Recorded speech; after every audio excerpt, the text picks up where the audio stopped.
Good morning, everybody. How are you? Happy morning.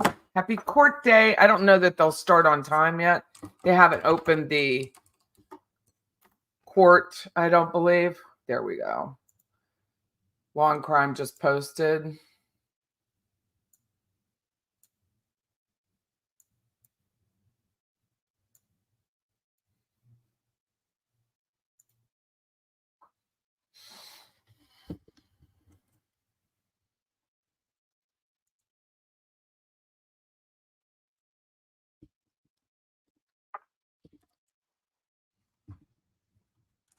Good morning. Have my drinks available. Had to bring coffee from home. It was dark out when I woke up this morning. Oh my God, this is my favorite time of year. I love this so much. I just want to get up like at 7 and I saw it was still dark out and just absorb the coolness in the air. Oh, I got an update on StreamYard. Very exciting. I can have a dark screen. I can do 1080. So excited. Can do 4,000. I'm going to go buy a new webcam so you can see every pore in my face. I'm buying a new webcam. Good morning, everybody. Whew. So I told you yesterday, if you don't know, told you yesterday that my car got backed into is the front driver's side grill and bumper. And I just got I have Progressive, and I just got a call from, I was like, I didn't call you from Progressive, but it was her Uber. She called her Uber company. So they handled it. So they were very nice. They're very nice. She handled it responsibly. Bless it up. Yes, I'm going to get a new webcam. I'm going to order it now. Hey, Murder, if you have any suggestions, because he's like my tech guru, if you have any suggestions on a webcam, right now I have a Logi HD 1080. It wasn't inexpensive for sure. It was like $150 at Best Buy, but I'm going to get a new one because I like new. And then I'll have another one. I'll use this one on the other computer that's in here. We have 3 computers and then 3 laptops. So, but the laptops already have webcams built in. And I'm using a TV as a monitor. So this is nice. Nice, nice, nice. I'm going to present the screen. I want to say hi to everybody. They haven't opened any. The seal's not up yet for the courthouse. I do have to go to the doctor this morning, and we do have some workers here that will be here around 9 o'clock, but we just ignore them. They're just plumbers. And not just, they're very nice. McNeil Plumbing is who we use for all our properties that we decorate and sell. And then for our office, they have some work to do. And anyway, I have to go to the doctor. So I'll be off around 10:45, but I'm going to leave the chat open and the video up, and I'll just manage it. It's not too far from here. And I come right back. They take me on time. They're very good. So much so I hate giving their name out. I hate giving because I don't want everyone to use them and it not be convenient anymore. Good morning, Lorraine. How are you? You'll be out all day, so you'll catch up later. Thank you very much. I'll be out all day tomorrow, so there won't be any court tomorrow, but should be interesting. I'm curious to see how much time they take on deliberations. Good morning, Pepper. How are you? Hi, come on in. So like I said, we have people coming in. Hold on one second.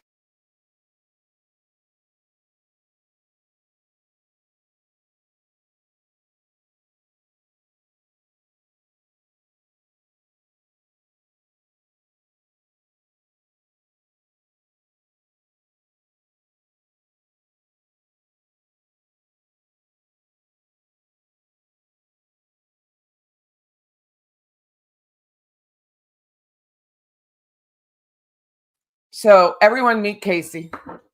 Casey. Yeah, you could just leave that swinging so you can walk in and out. That's fine. Thank you. We do try to start early. I try to start early just so I can chat with everyone before trial starts. This is my first full trial. I've never done this before. So this is only, I'm just about a year into this. And this is the first time I've ever done it and ever shared a full stream. I've done a couple closing arguments or the deliberations, but I've never done a full trial. I don't know how other people do it because I've not watched them. I'll always watch Law and Crime or Court TV or whatever the portal is at the time. Good morning, Lori. Thank you for that information that Sherry was on there. I have to go back and watch that. Came back early to hit the button and we'll be back. Thank you very much. So my YouTube app updated. You have to go find the like button now. It's ridiculous. I don't know if it updated on everyone else's, but it definitely up for me. Good morning, Debbie. Debbie sent me a beautiful picture. I'm going to share it on my YouTube if she doesn't mind. It's of birds and a mother's love. And I thought, oh, it's hard to, they tell you it's hard to be a mom of toddlers and then middle schoolers. It's harder to be a mom of adults. It's much harder, much more worrisome. Oh, yes. I try to open the chat early so that we can chat, and that's on StreamYard, and I always set it up. I was late this morning. I had to take an appraisal course last night. It's called USPAP, and we have our renewals I'm a residential property appraiser every 2 years.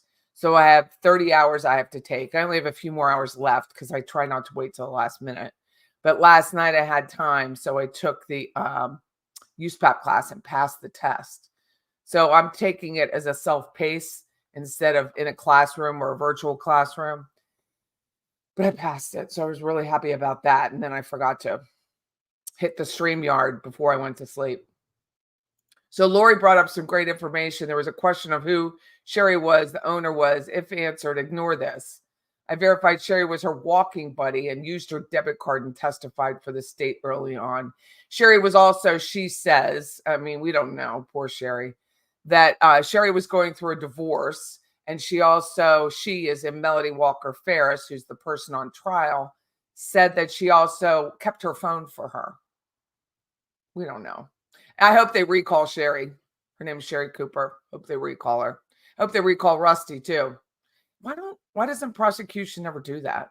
You don't see a lot of recalls when you think they should. So this is the trial for Shelley Walker Farris, and she is accused of murdering her husband, Gary Farris. And he was an attorney. I came out of Alabama, went to University of Alabama, seemed to be a lovely guy. Kids loved him. He had 4 children, all adults. The youngest is 35. She testified yesterday. I thought it was very emotional. It was very hard for me anyway.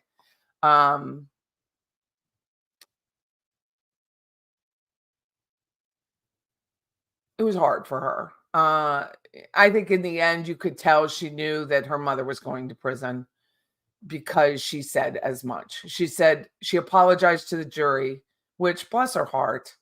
And she apologized to everyone who had to be there to hear their dirty laundry and know that her father was killed and that he's never coming back.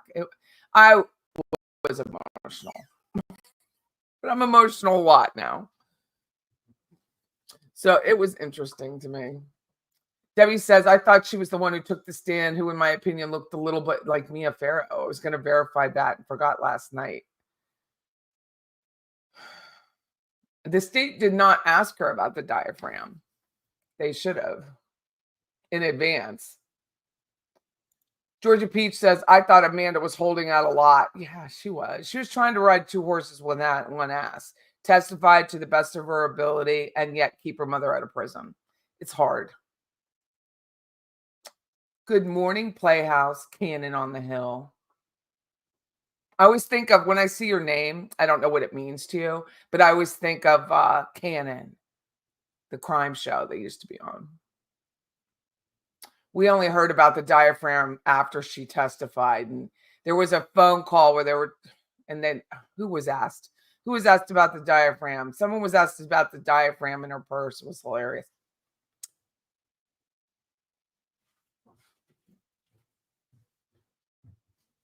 Let me go back. Hey, good morning, Murder. Tell me what webcam I should get. That's Casey in the background. Good morning, Shelly. Good morning, Sally. Yeah, daylight savings soon. No, but that means it's dark and cool and lush out, and I don't have to sweat on my way from the house to the truck, to the office. Dark here at 6:45. Who's on tap today? Well, defense witness. It's going to be an expert. It'll either be the forensic, like an ME, a forensic examiner, or it's going to be the firearm examiner, one of the two. Armand Fence, Patty and everyone can stay only for a while due to time zone. Always watch on replay. Thank you, Armand. I have the best subscribers. Do you know we have over 200 memberships now? I was looking at that. 200. It's amazing. Patty upgrades. Good morning, murderers. I can't believe, Claudia, you were able to type that and not be blocked by YouTube for saying it looks like spam. Because every time I type murder, it says it looks like spam and it blocks the comment. Good morning, Wesley. How was court? Oh, you're on to court today. How was it yesterday? Can you call me? Can you call me and we'll talk about it over lunch, maybe? Put you on. Your husband woke up, Michelle, and said, why is it so dark? Brady says fall is her favorite time of year in Western New York. Yeah. I remember being able to go up to the Finger Lakes. My son-in-law's from Trumansburg, outside of Ithaca, and they used to live there. And I would go up, and it was just so beautiful. I mean, there's not a lot to do unless you're a heavy drinker or like a lot of milk, but it is just so beautiful to just look at. It's absolutely beautiful. Good morning, Claudia. Good morning, Just Meet Joe and Gladys, the nosy neighbors here. You just finished watching yesterday as well. Remind me of what I said.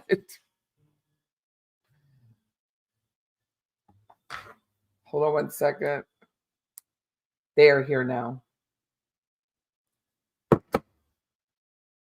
Lori Keith says, I'm not sure she told Melody Farris in recording that she didn't know who to believe. I believe she feels all alone, and I get to that degree, but it was by choice more in another post. David Thomas yesterday, his son is an actor, played Seeley in Bones. Oh, wow. David Borean's daughters and son, David, actor. Roberts has made several appearances on his shows. Bones as an extra. Maybe that's where I know him from, because I watch Bones like on the regular. David Boreans. Let me see. I watch him all the time. Like, I love that show because, oh, that's his son? Get out.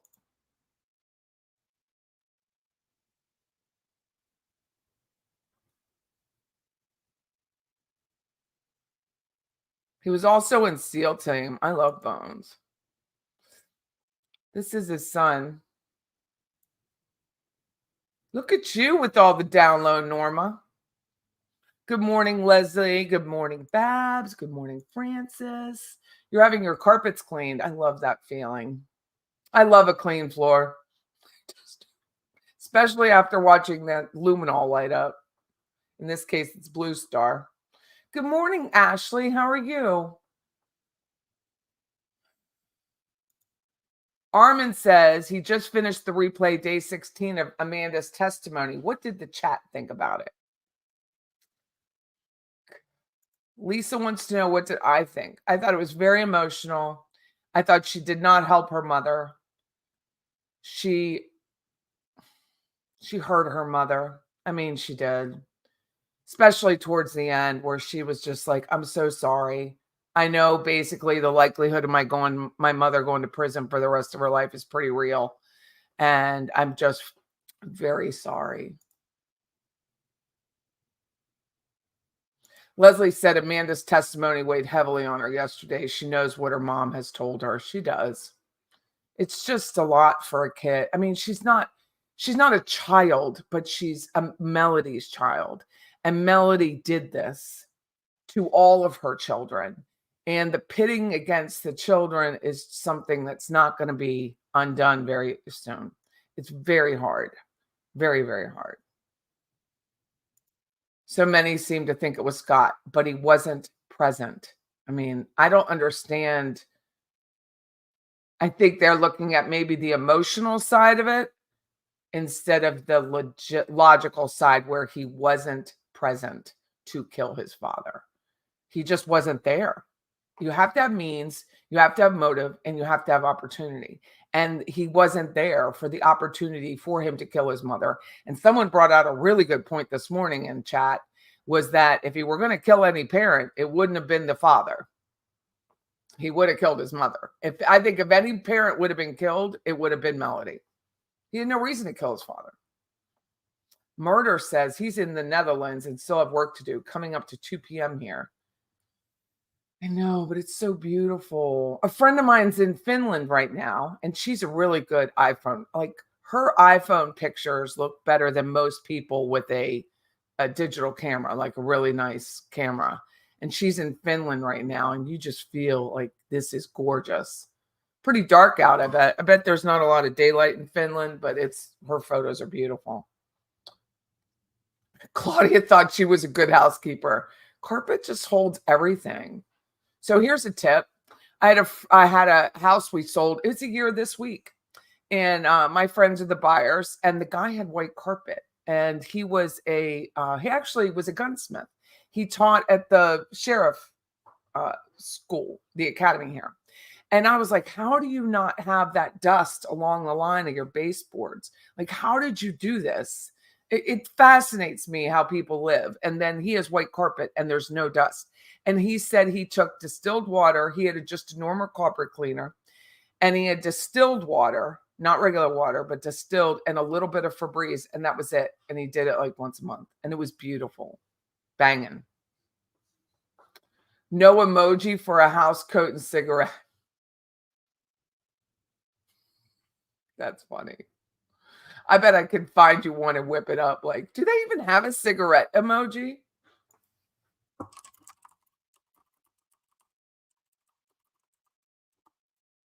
Oh, yeah, there is one. The prosecutor did a great job going over the text with Amanda to show how her mother lied, and she had to take that on the stand. She didn't know. She didn't know her mother went to Jamaica with that man. She didn't know any of that. Her mother just lied to her and lied to her and lied to her. And you could just see the kid, like, I know she's a grown woman, but her shoulders, you could just see them, like the weight of this drooping on her and the realization of what was happening. Patty, is there another source of live feed? No. Court TV is not doing this case. It's just Law and Crime. The seal just came up. Hold on. Let me make sure there's not another one.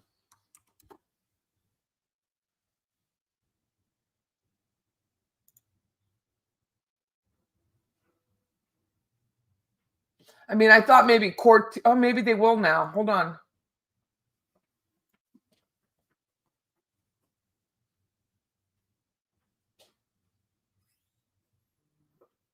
Now that Sarah Boone's over, Court TV doesn't do a lot of trials anymore. They're all analysis, it apparently is. Hold on.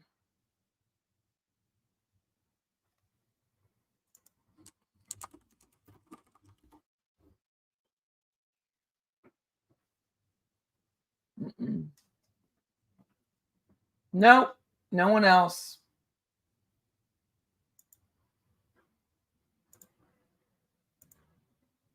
And I have it as loud as possible.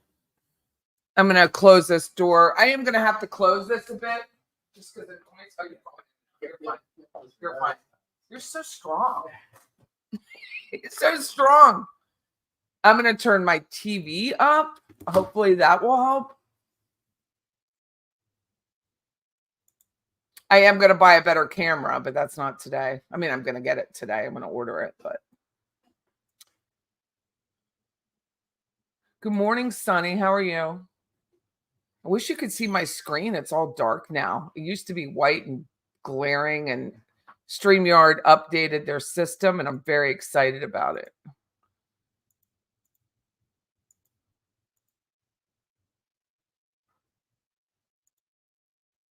Aw, thank you, Norma. I do have a lot of followers. It's exciting to me. This is the first thing I've ever done like this. The two says, I think the first three witnesses didn't help Melody at all. Amanda was like Wendy, dry tissues and scripted. Not good for the defense, is it? The defense looked like they were arguing a bit yesterday. Did you see that? Good morning, Shelly. Shelly, no F and Shelly with an F. Good morning, Babs. Leslie says, I think Amanda deflected her grief about her dad into anger towards her siblings. I do too. She doesn't want to believe her mom could kill, but deep down, I feel like she knows. She wants the court to tell her. I know. Oh, I won't. I'll just have the photo. I won't do it. Thank you, Debbie. Good tip for anybody. I try not to show anyone's name.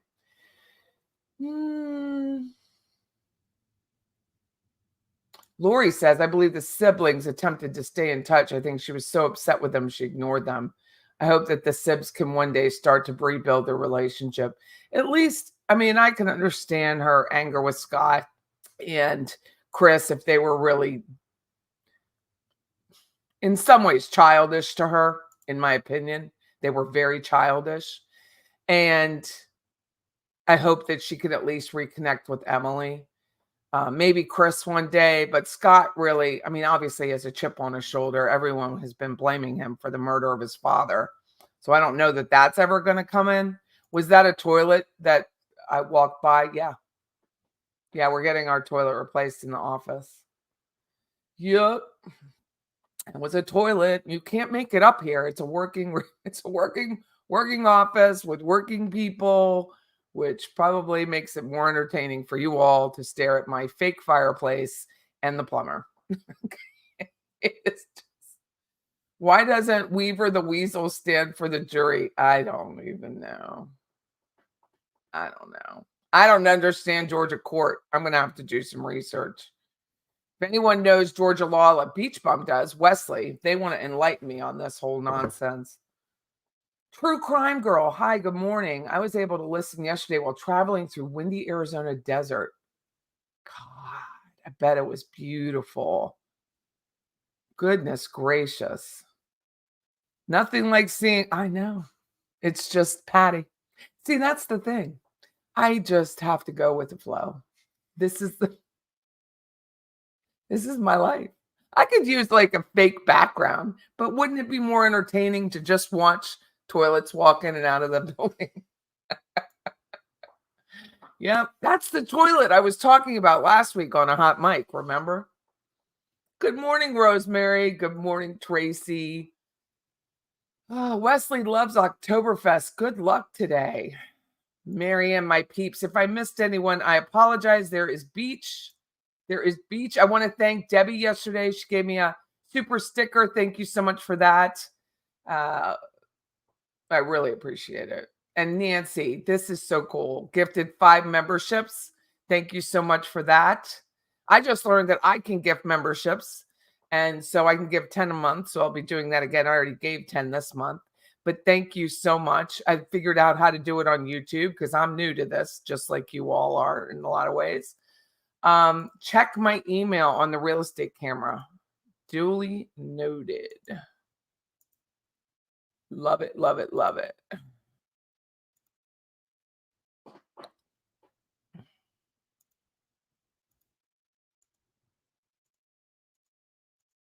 I'm the kind of girl who keeps her inbox empty. That's what she said. And that was funny, though. Oh, goodness gracious. So if you hear it clicks, I am clicking the nonsense that is in my email. And the nonsense is my math grades. That is my nonsense.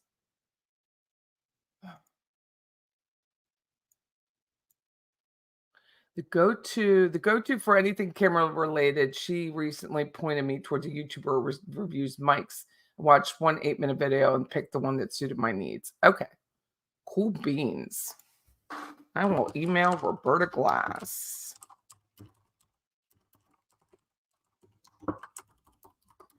You're going to do that on the break when I'm silent.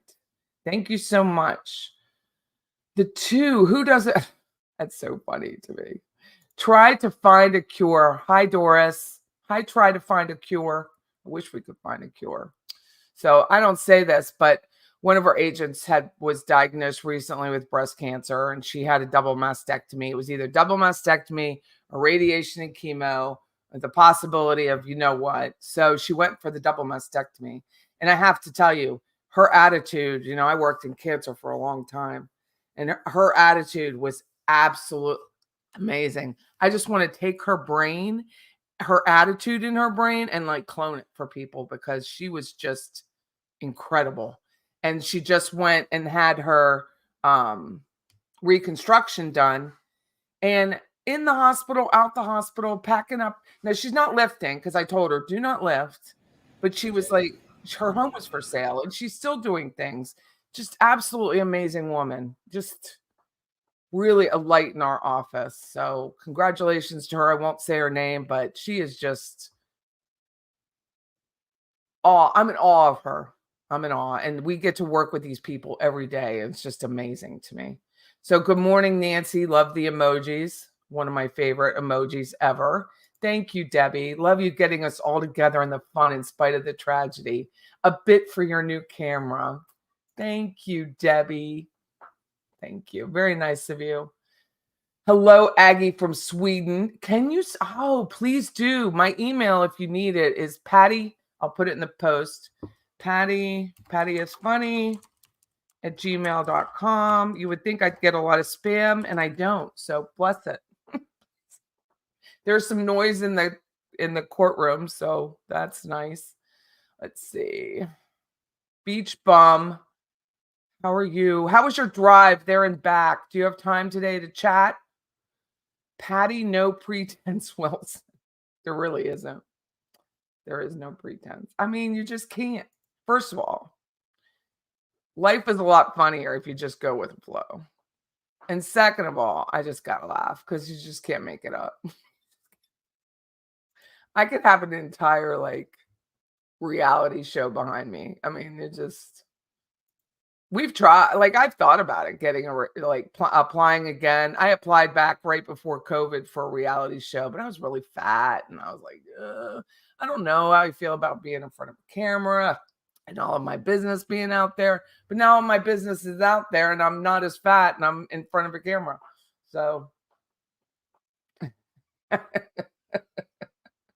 Susan, that's funny. Patty, after you said go with the flow, did you feel flushed? I have to say, I used to turn red in front of a camera all the time. So much so they called me Red Beets in high school, and I was mortified by it. But now, I don't turn red in front of the camera. So I guess time on task, doing it as quickly and as often as I can helps deteriorate that nervous feeling. Try to find a cure says, I will need another trial after this, pretty please. A lot of work is analyzing, reviewing, editing, research, and you make my work much more pleasant. Wow. What do you do? Try to find a cure. What do you do? Get a Toto, Patty. They demonstrate it can swallow golf balls. Well, this is a work toilet, so I would prefer not to spend $10,000 in a warehouse toilet, but thank you. I think Scott got it. Scott picked it up somewhere and they delivered it yesterday. I don't know where he got it. It was a good one. Susan Hicks is witty.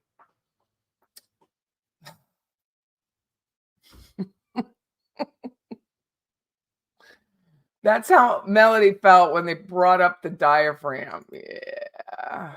Kimber got a gifted membership. Yay!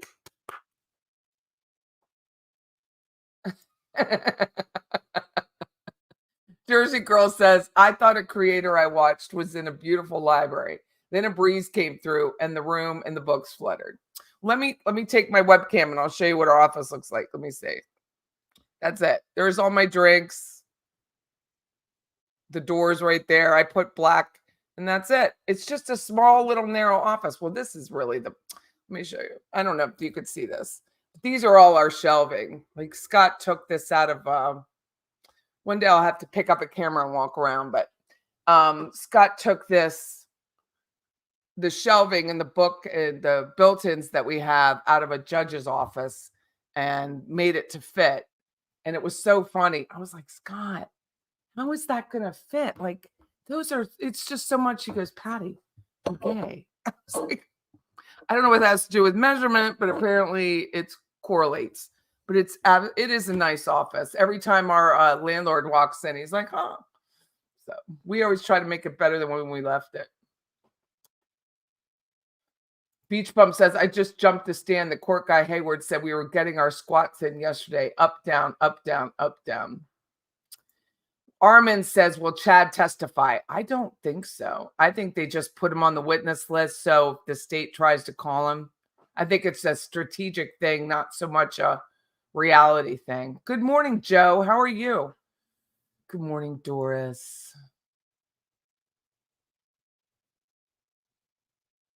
Beach Bum, did anyone say why the defense doesn't stand? I know the judge said something quippy, or what he thought was funny was that the state just stands to like butter up to the jury, but I don't know that that was the nicest thing to say. Oh, here we are. Are you ready to let me know this morning what your plan is? All right. Is that your understanding, Mr. Weaver? It is, Your Honor. All right. And you have your expert witness coming in now. Is it your intention to rest after that witness? It is, Your Honor. All right. Y'all got any plans for rebuttal at the moment? Okay. All right. So we're on track. We'll probably be done in an hour or so. All right. Go and bring your witness in. Bring the jurors up.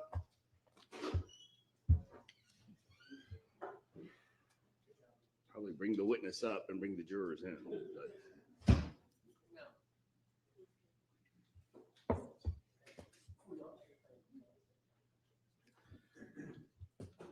y'all need me to.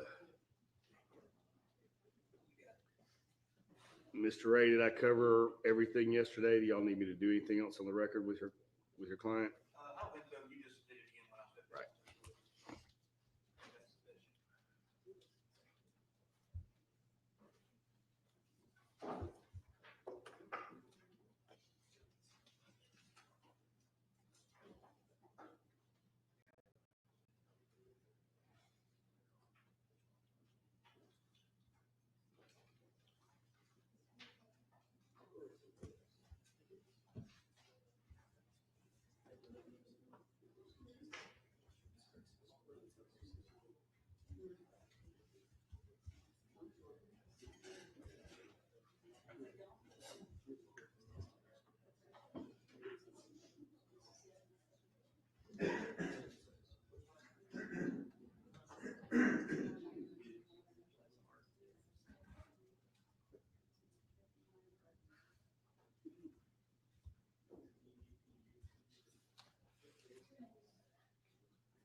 All right, go ahead, Mr. Ray.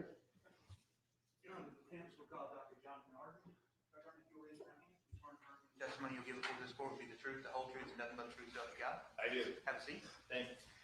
When you get seated, go ahead and state your name for the record. I'm Dr. Jonathan Arden. It's A-R-D-E-N. And Dr. Arden, what do you do for employment? I am a forensic pathologist. My primary employment is as a consultant in forensic pathology and medicine. And I also hold a part-time position as a forensic pathologist with the Office of the Chief Medical Examiner for the state of West Virginia. And so I'm assuming, being a forensic pathologist, you went to medical school? Yes, sir. Where did you go to undergrad? 2 years at Johns Hopkins University and then 2 years at the University of Michigan. How about medical school? University of Michigan, And when did you graduate from University of Michigan Medical School? 1980. That's the year I was born. Go ahead and make me feel old. Where did you do your residency at? I did a 3-year residency in anatomic pathology at the New York University Medical School in New York City. And then I did a 1-year residency in forensic pathology at the Office of the Chief Medical Examiner for the state of Maryland. All right. What's the difference? I'll just go ahead and hop in here. What's the difference between anatomical pathology and forensic pathology? Well, to begin with, let's start with the more general definition of pathology. That is the medical specialty that studies the changes in the form or the function of the human body or its components. And when I talk about changes, we're talking about the effects of diseases or injuries. In the broad field of pathology, it's divided into 2 major pieces, one of which is anatomic pathology, and that is the pathology of the anatomy, the structures of the body. So you learn to interpret and diagnose the changes of the structures of the body, some of which you can see with the naked eye, hold in your hand, some of which require a microscope to examine, and you diagnose diseases and injuries. Then within anatomic pathology, if you take the broad general background of general medicine, anatomic pathology, and then you apply it primarily to the process of investigating and certifying certain types of deaths, and those deaths being, number one, deaths that occur by violence, which simply means any death that occurs by any kind of injury under any circumstances, excuse me, as well as any deaths that occur suddenly, unexpectedly, so people who die in public, for instance. That's the field of forensic pathology. Okay. And if you need any water, there is some right there behind you. There's some of this, sorry. You're fine. Thank you. Now, after you finished your residency, what'd you do after that? After I completed the training that I just described to you, I then spent 20 years as a full-time government medical examiner. I worked in 4 different offices, including 9 years with the city of New York, where I rose through a number of titles and finished as the first deputy chief medical examiner. That's the second in command to that system. I then spent about 5.5 years as the chief medical examiner of Washington, D.C. Once I finished my 20 years of full-time government service, I then entered into the consulting work, that type of work that brings me here today. And overlapping with that, I spent about 1.5 years with a part-time position in Northern Virginia, where I was living at the time, as a community-based medical examiner. And then more importantly, since 2008, so for about 16 years now, I've held a part-time position with the medical examiner system in West Virginia, in which I perform the functions of their medical examiners. In that job, I actually do autopsies, write reports, go to court, things like that. But so then first 20 years of my career was full-time government work, and the second 20 years has been mostly consulting work. Okay. I'm assuming you're currently licensed to practice medicine. I'm currently licensed in 5 states, And being what states are those? Florida, West Virginia, Maryland, Virginia, and I hold a license in an inactive status in New York. Are you a member of any of the relevant organizations regarding forensic pathology? Currently a member of the Florida Medical Association. I have been actually for about 35 years. I was a member of the National Association of Medical Examiners. Okay. Have you done any teaching? Excuse me? Teaching? During the course of my career, I have done teaching, particularly when I worked in New York City and Washington, D.C. I held academic appointments, and I did more teaching in those years, that's about 14, 15 years out of my 20 years of my career. And what universities did you teach at or lecture? In New York City, I had appointments in both the New York State University Medical School in Brooklyn, as well as the New York University Medical School in Manhattan. And in Washington, D.C., I was appointed in the George Washington University Medical School in the pathology department. And how about any lectures or presentations? Do you do any of that? I have over the years given a fair number of them, especially again, my busiest time of teaching and lecturing was in New York and Washington, but I've provided various kinds of lectures to medical offices, medical audiences, law enforcement, lawyers. So I've done a fair amount of that over the years. I've given presentations at national meetings a number of times as well. And over the course of your now 44-year career or so, how many autopsies have you done? I've personally done something over 3,000 forensic autopsies, plus whatever autopsies I did in training prior to that. And I haven't kept track, but I've probably had at least 500 other examinations of bodies without a full autopsy where I've issued death certificates. Okay. And how many cases do you think that you have consulted on? Oh, I haven't added that up. For the number of years in my consulting practice, I was taking about 125 to 150 new cases a year, trying to get myself towards something that sounds like retirement. We're probably taking around 65 new cases a year now. How many times over the course of your career do you think you've testified in court? Oh, probably around 5 years ago or so, I was still saying over 900 times testifying in court, hearings, grand juries, depositions all together.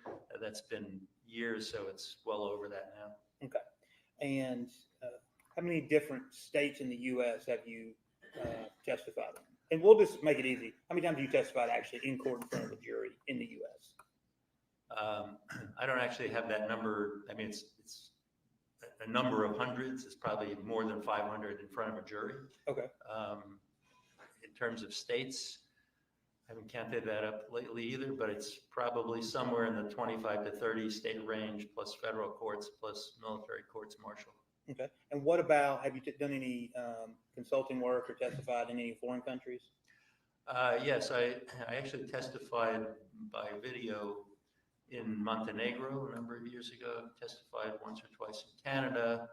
I've consulted on cases that have not, or at least have not yet ended in testimony in England and Israel as well. Have you been qualified as an expert witness before? Yes, hundreds of times. Hundreds of times? You know, at this point, we would move Dr. Arden in as an expert in the field of forensic pathology. All right, any objections? No. All right, he's tendered as an expert and is thus can testify to his opinion based upon things in his range of experience. All right, go ahead. Dr. Arden, for the jury, explain what a medical examiner is. Well, in this country, every jurisdiction has some form of a medical legal death investigation agency, and roughly half of the country is covered by agencies called medical examiners, and about half are covered by coroners. Those are somewhat different systems. We don't really need to belabor the politics of it or the constitutional end of it, but so a medical examiner's office is the office that is charged under the law with the kind of work that I told you is what forensic pathology does. The medical examiner's office is the one that investigates the deaths that come under its jurisdiction, either deaths due to injury, deaths that are sudden, unexpected, and unexplained, some other special categories, deaths in custody in some places, deaths due to public health hazards. So that's what the medical examiner office does. And the process that I outlined or I defined for you is investigate and certify. So it starts with an investigation. You have to figure out what are the circumstances? Where did the dead person come from? How did this happen? because it gives you your context. Just like you go to see your doctor, you don't hide behind a curtain and say, figure me out.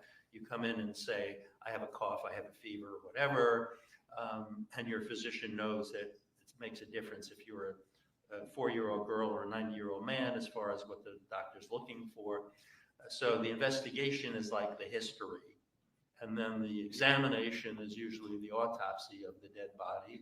And sometimes it also includes toxicology or other examinations, x-rays, things like that.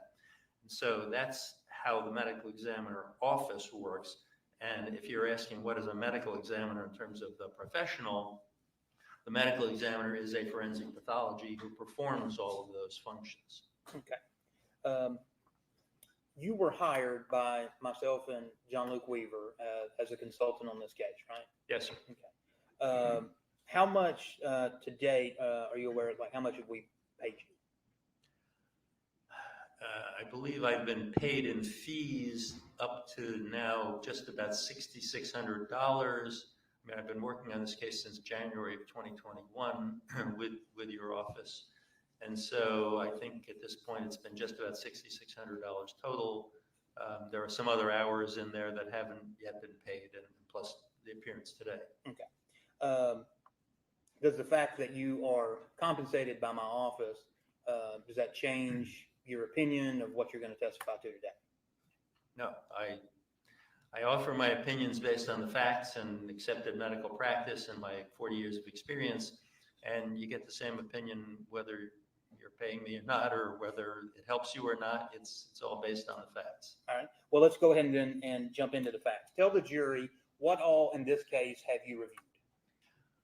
First of all, I reviewed investigative reports from law enforcement, mostly from the Cherokee County Sheriff's Office. I believe there was one report from the marshal. And there were also various reports from the Georgia Bureau of Investigation, the GBI, that includes from their medical examiner's office, the autopsy report and the anthropology report initially done by Dr. Gooding.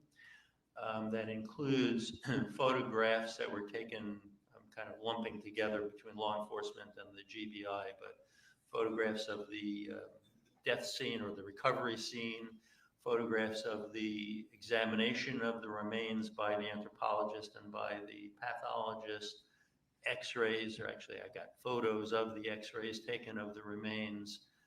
I think I also saw some photos that were from the house at the site where the burn pit was.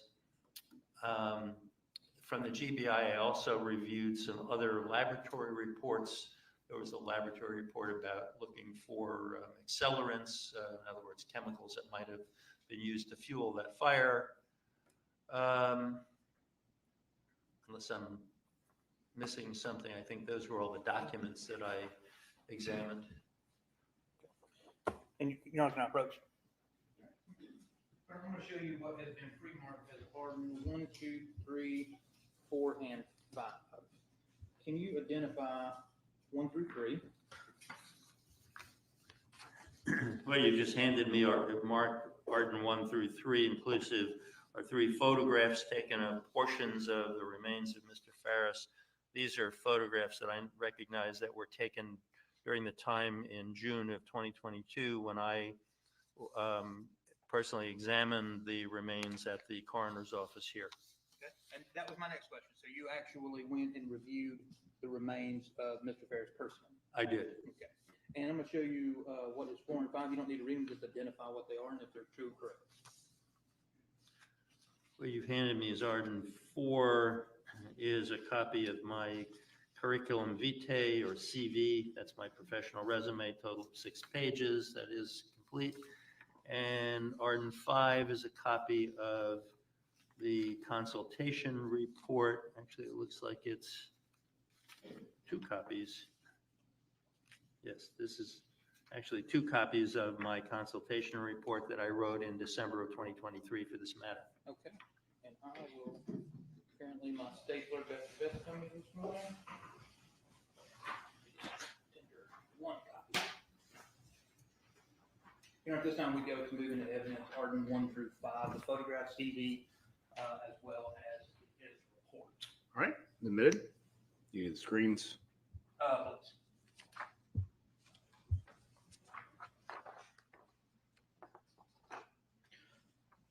Please.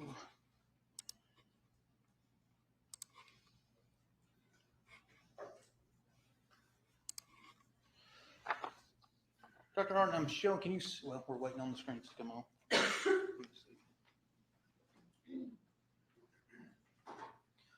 While that is coming up, when you were reviewing the remains, did you notice any damage to the bones of Mr. Farris other than thermal damage? Right. Other than thermal damage, no. I did not find any kind of damage or injury. But you didn't observe any saw marks? Correct. No saw marks, no knife marks, no bullet wounds in the bones either. Now, for the jury, tendering Arden 1, can you identify what this is? Yes, this is a photograph of several of the fragments of bone and tissue. You can see there is a tag that was with these fragments that's identifying them as tissue fragments that had a bullet in them. And I can tell you that you can see on our left there below the tag is a portion of a rib. The roughly triangular darkened fragment on our right is some burned soft tissue with another portion of rib.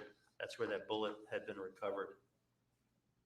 And just so we're clear, is the triangular portion on the left side of Arden 1, is that soft tissue with a rib still attached or inside of it? Yes, I think you said left side. That's our right side. Yeah, that's the right side, sorry. But yes, the one that you're circling with the cursor, that's exactly what that is. Soft tissue with a rib. Yes. Okay. Portion of a rib. Portion of a rib. And Arden, I think that's Arden 3. What is that?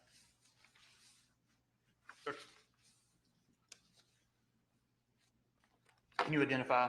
Oh, yes. That is Actually, that's Arden 2. okay. What you're showing me is Arden 2 is a slightly closer up view of the same set of fragments. Now you can see the rib fragment that was toward the left, and another fragment of tissue that was the one at the bottom one in the first in Arden 1, and you can just barely see to our right the edge of that bigger triangular fragment. And last one. And for the jury, can you tell them about how you went about examining the remains at the coroner's office? Well, the remains had been stored in various bags and organized in terms of which segment of the burn pit they had been removed from. Dr. Gooding had, in her exam and her report, basically divided up the area into 4 quadrants, A, B, C, and D, and the human remains and the fragments that were removed from each of them were labeled as to where they came from and bagged and tagged as to where they came from. So I essentially was provided access to all of those bags as organized and labeled, and then went through each and every one of them, opened them up. Some we opened and some I believe we just examined through the bag.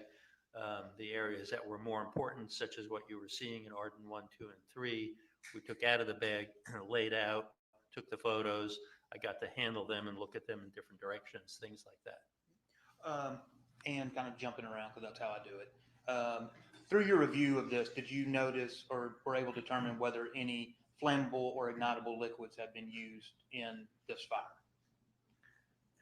Based on the laboratory report from the GBI, which was testing to determine if there were any flammable liquids, what we call generically accelerants, the laboratory report did not identify any accelerants related to this fire or these remains. I'm going to show you what has been previously admitted as, we'll go with Gooding 10.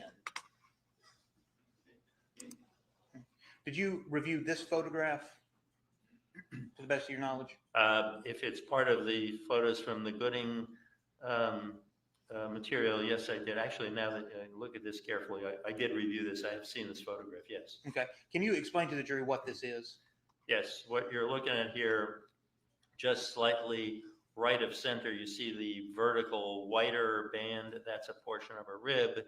You can see to our left, there's a hand in a black glove holding the fragment, and the more orange kind of cylindrical item that's almost dead center in the photograph is in fact that bullet that was recovered from the soft tissue associated with that rib. Now, with the portion of the rib that you were able to examine, did you notice any damage to the rib from that bullet? No, there was no damage to the rib or any of the bones in this area. The bullet was simply in the associated soft tissue. Okay. And I'm going to show you next. This is Gooding 11. This was attached to her report. Have you seen this photograph? Yes, I've seen this diagram. All right. You weren't here and you didn't hear it, but I'd asked Dr. Gooding where the bullet was found. And the best that she could tell me, essentially it's on the left side of the body. Is that what this photograph is showing for you and your medical opinion?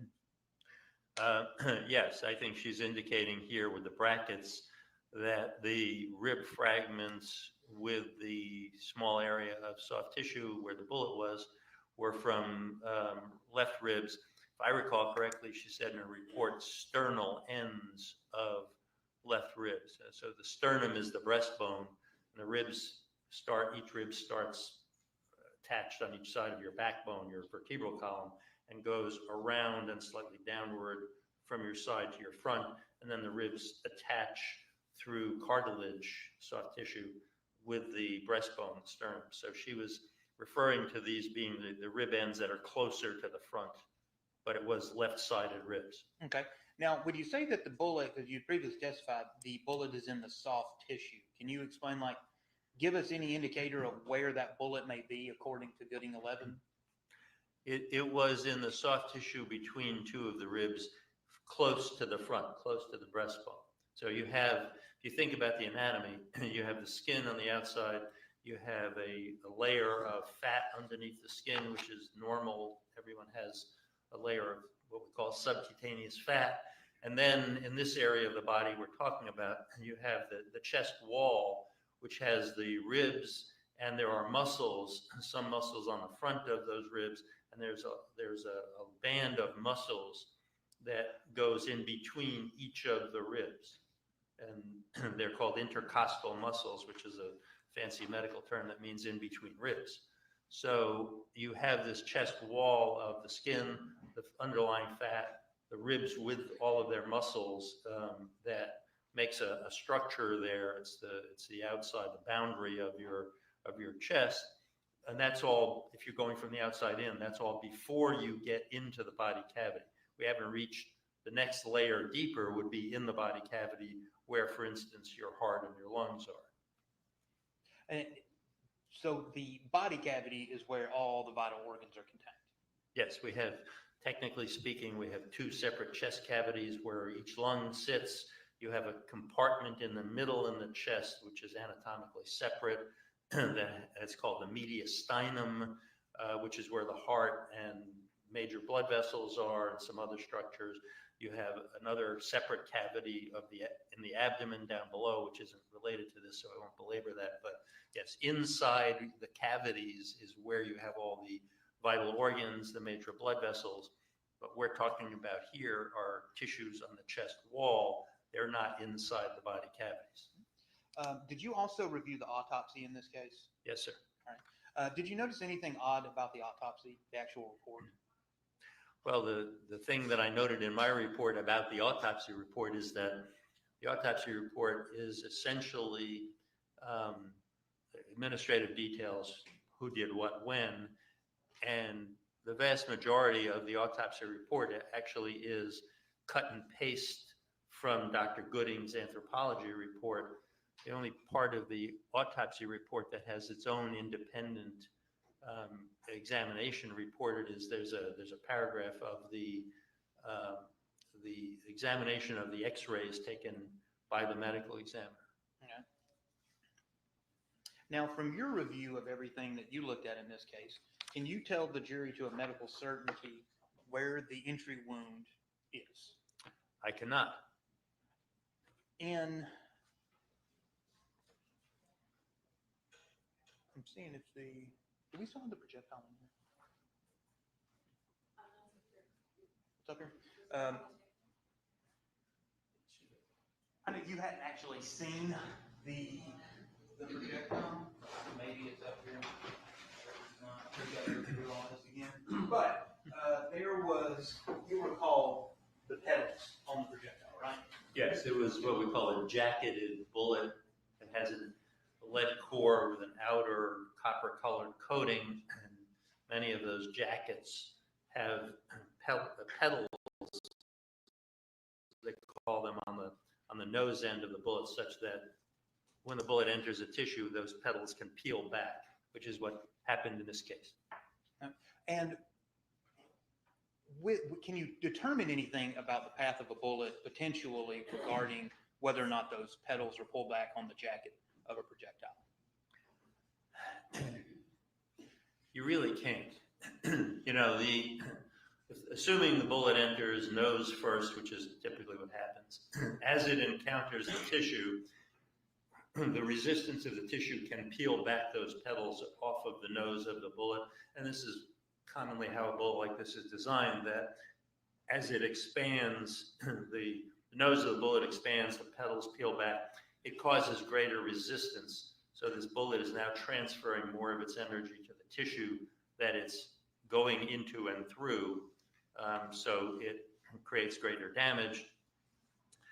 Now, if you find a bullet in the tissues, and if you can determine or maybe assume that the bullet simply went in a straight line and ended pointing in the same direction it was going, well, then the petals of the jacket will be peeled back, showing you that that's the nature of the peel back in the opposite direction of what the travel of the bullet. Now, on the other hand, if that bullet goes into the tissue, and while it is deforming and the petals are peeling back, that bullet tumbles and turns in any way, isn't facing straight ahead anymore. Well, then when you find it in the tissue, the direction of the petals going backwards doesn't reflect the direction of travel of the bullet anymore. So you could have it either way. It may be something that tells you the direction. It may not. So from looking at the rib and the soft tissue that you examined and the bullet, can you give any type of opinion about the trajectory of the projectile? No. And in fact, that's consistent with what's in the autopsy report. Given the nature of these remains, which were very severely burned, and we don't have an intact body, we don't have an intact surface, and it was stated clearly in the autopsy report, and I agree with this. We don't know where the bullet entered. We don't know which direction it was going, and we don't have any evidence of distance, what we call range of fire. So no, we can certainly say where that bullet ended up, and I can then provide you opinions based on, depending upon where we believe that bullet came from, what it did or did not do. But no, I can't tell you where that bullet entered. Okay. And you reviewed Dr. Gooding's report, right? I did. Right. And you were aware that in her report, she said that based on the peeling back of the bullet, that it was a front to back or posterior to anterior. Is that right? Well, front to back, yes, that would be anterior to posterior. Okay, there we go. Let's just go with front to back. That's easier. All right, thank you. So front to back. Now, since you can't determine if there's an entry wound, can you determine any type of wound path based on what you've reviewed so far? No, sir.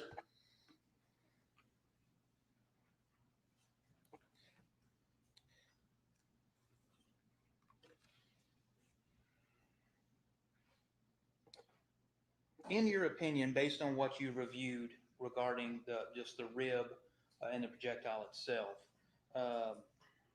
did that projectile enter the body cavity?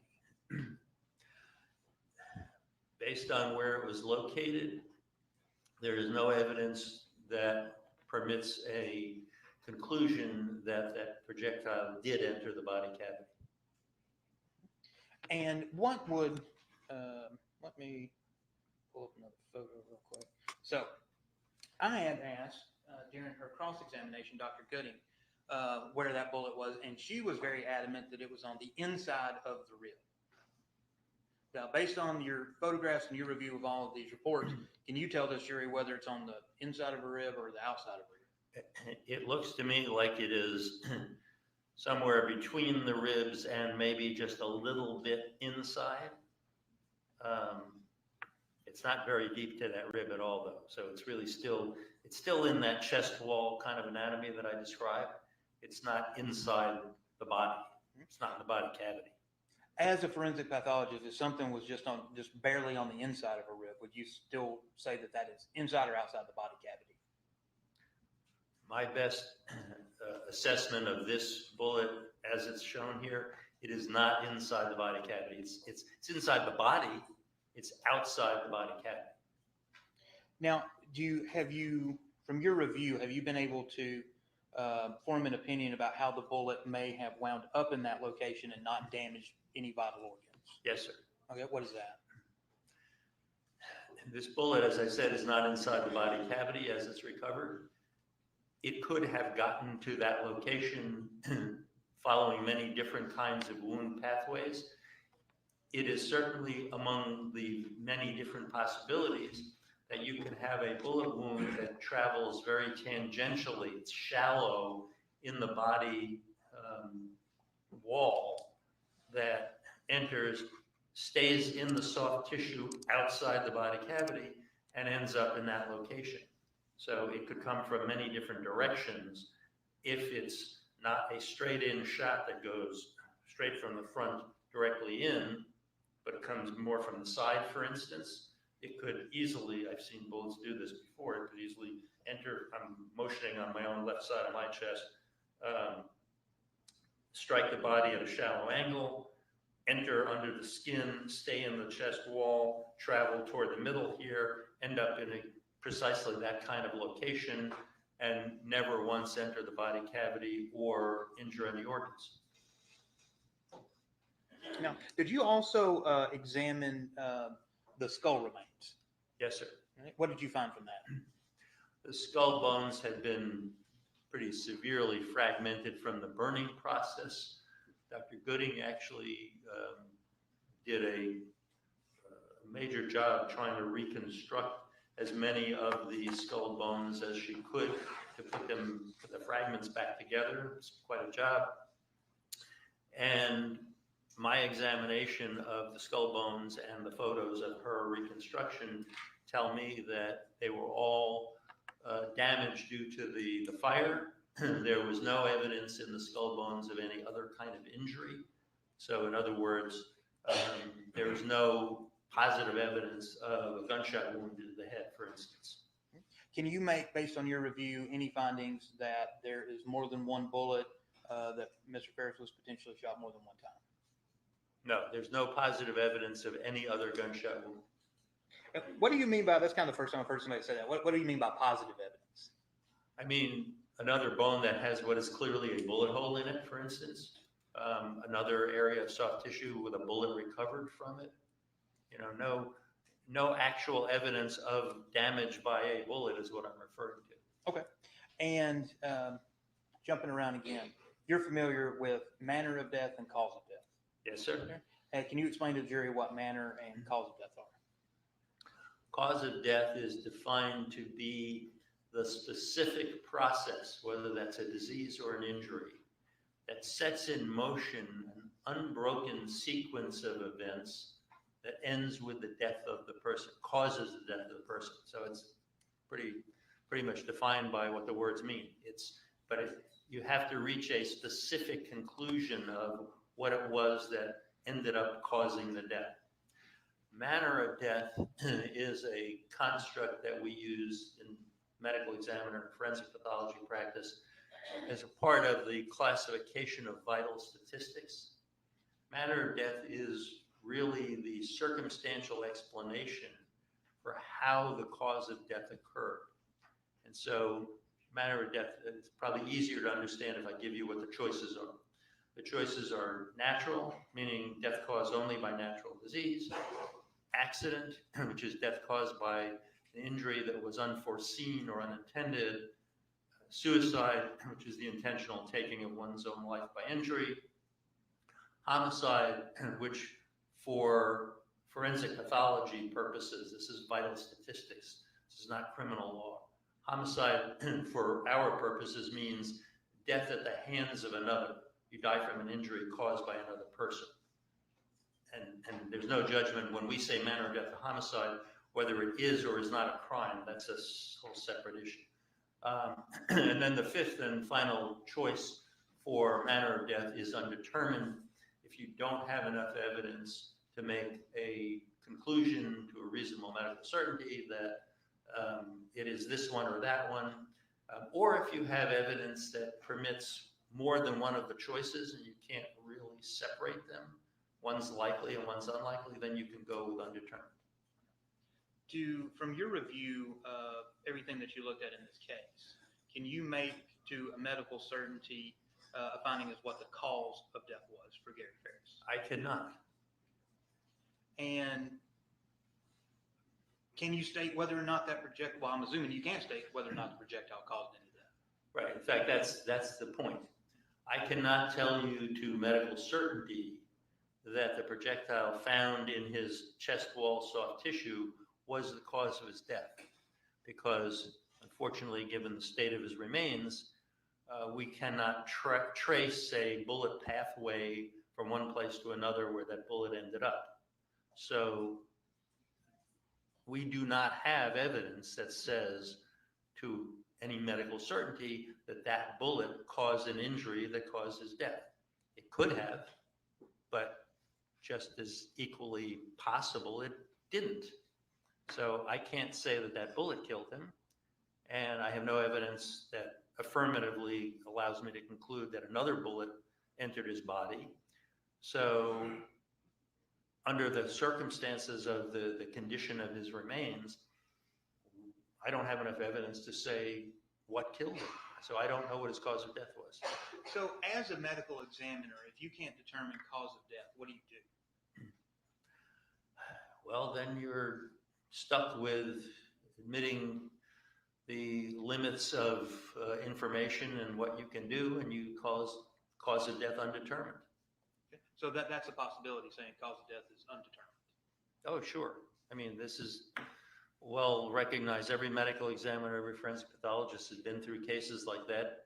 They're generally a small percentage of all the deaths that you investigate, but every medical examiner office has a couple or 5% of cases where cause of death, manner of death, or both are undetermined. How many cases have you had where just you can't determine cause of death? I haven't kept a record of how many. I mean, it's something I've done on numerous occasions over the years. I'm sure I've had at least one or two in the past year or two. And of course, I'm doing a more limited number of autopsies since I'm not a full-time medical examiner anymore. But I've probably had in 40 years at least a couple of dozen cases, maybe more. Okay. And moving to the manner. Do you have an opinion as to what you could say to a medical certainty regarding the manner of death? I do. What is that? Actually, in this case, in part because we do not have definitive evidence of the cause of death, and in part because, as far as I understand, we do not have definitive evidence of how Mr. Farris ended up in that fire. We do not have evidence that an accelerant was used to try to burn him up. Frankly, I think the intellectually honest conclusion here is that his manner of death is undetermined as well. I don't really know the circumstances of how and why he died. I don't know the circumstances of how and why his body ended up in that fire. Unfortunately, I mean, it's not real satisfying, but again, I think the intellectually honest answer is I don't know, and that's what an undetermined is for. And have you had cases in your career where you're saying undetermined cause, undetermined manner? Sure. Have you had any recently?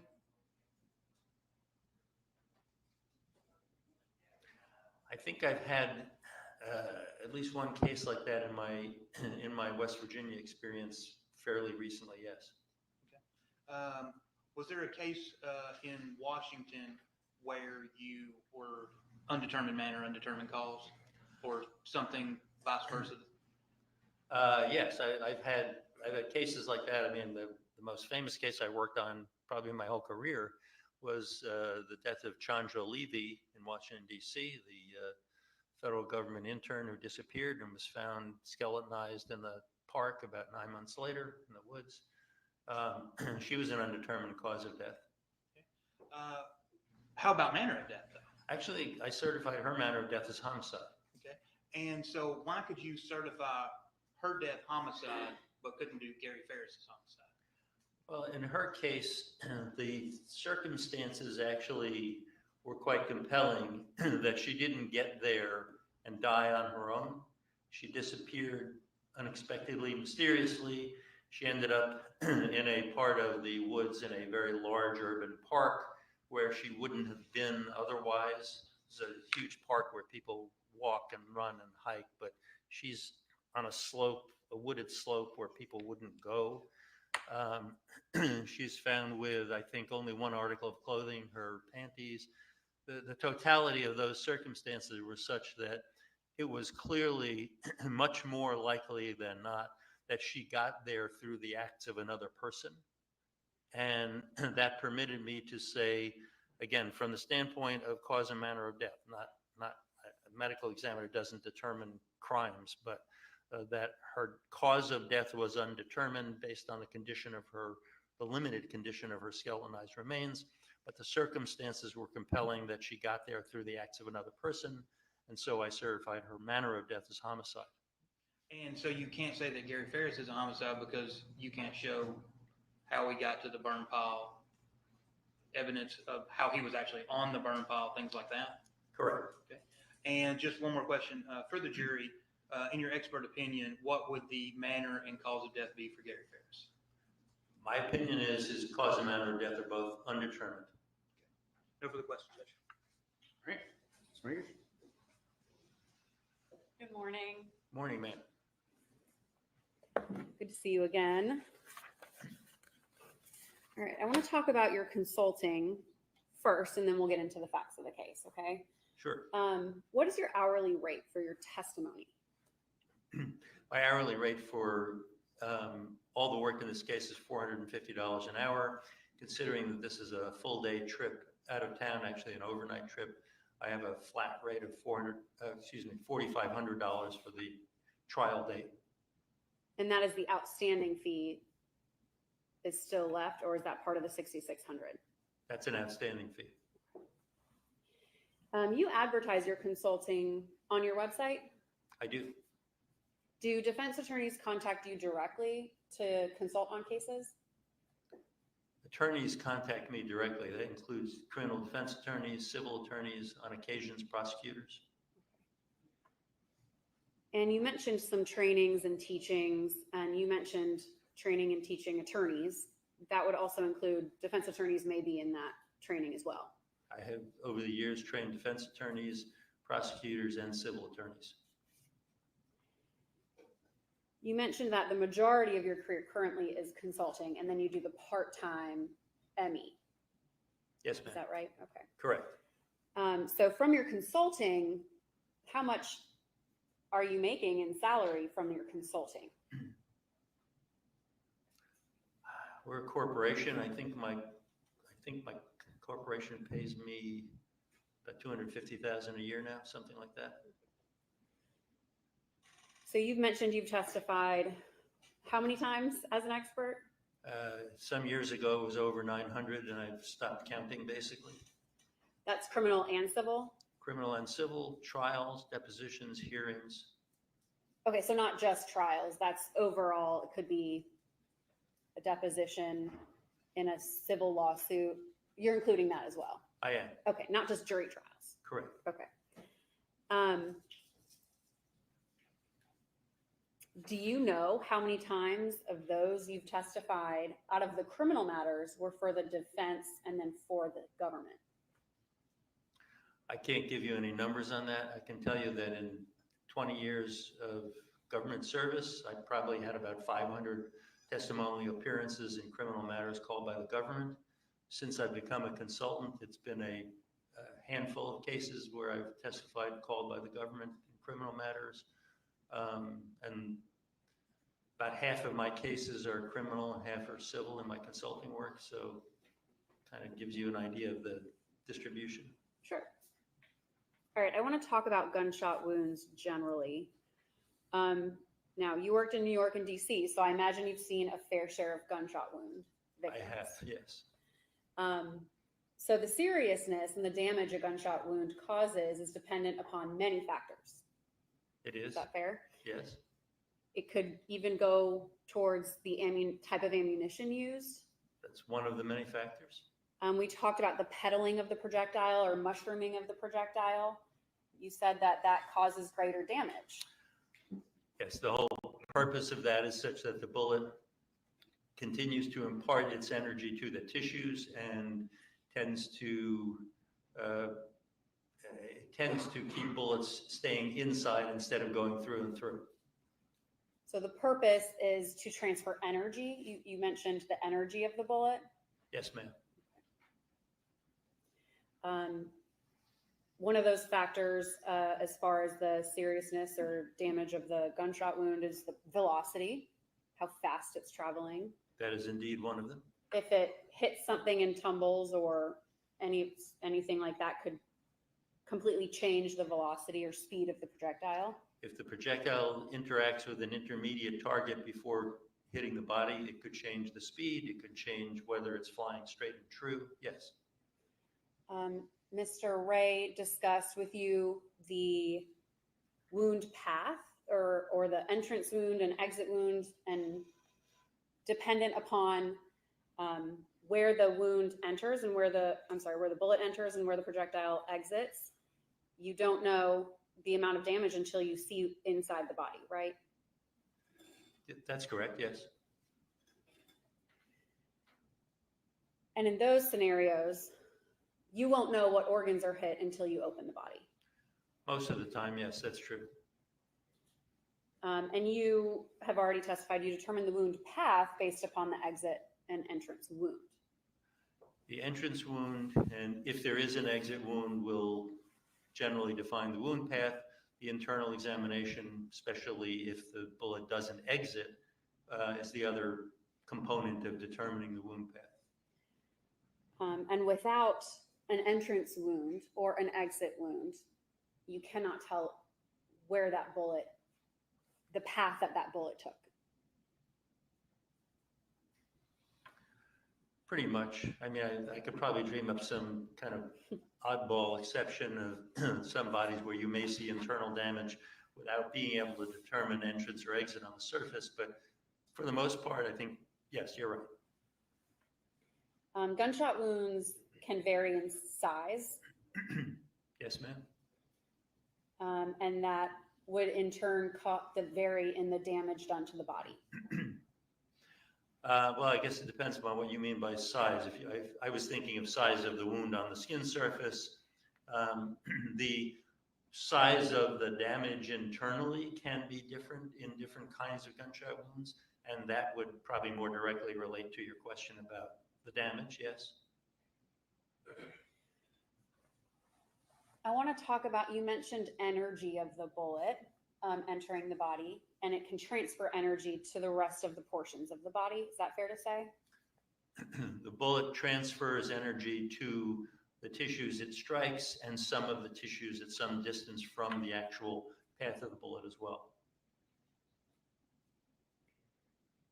I have a couple of more, based on your experience and what you've seen out there.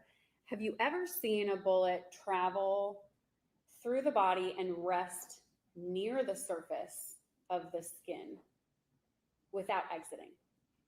I have, yes. Or even partially exiting, but remaining within the body? Yes, I've seen that as well.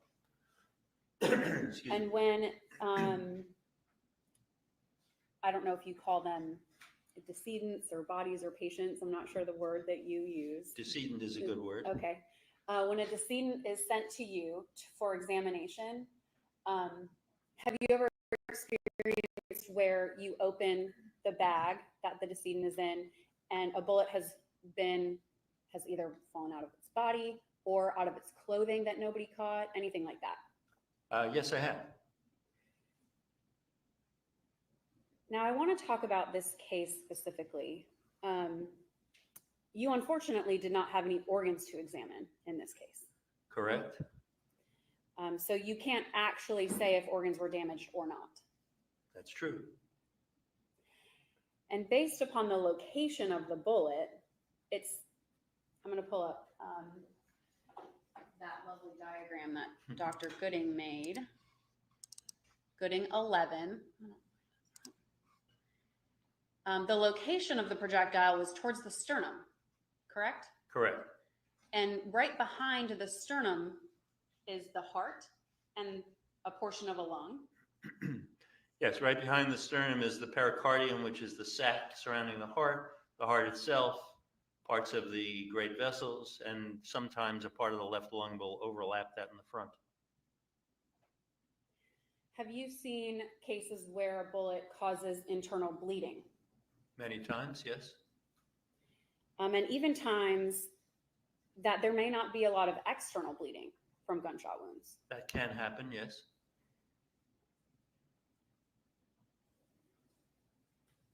Now, the bullet itself may not be the only source of the damage to a body. Is that fair to say? So as far as transferred energy, a rib could become fractured and puncture a lung or something of that nature. You can have secondary damage, such as bone fragments that are injuring a part of the body, yes.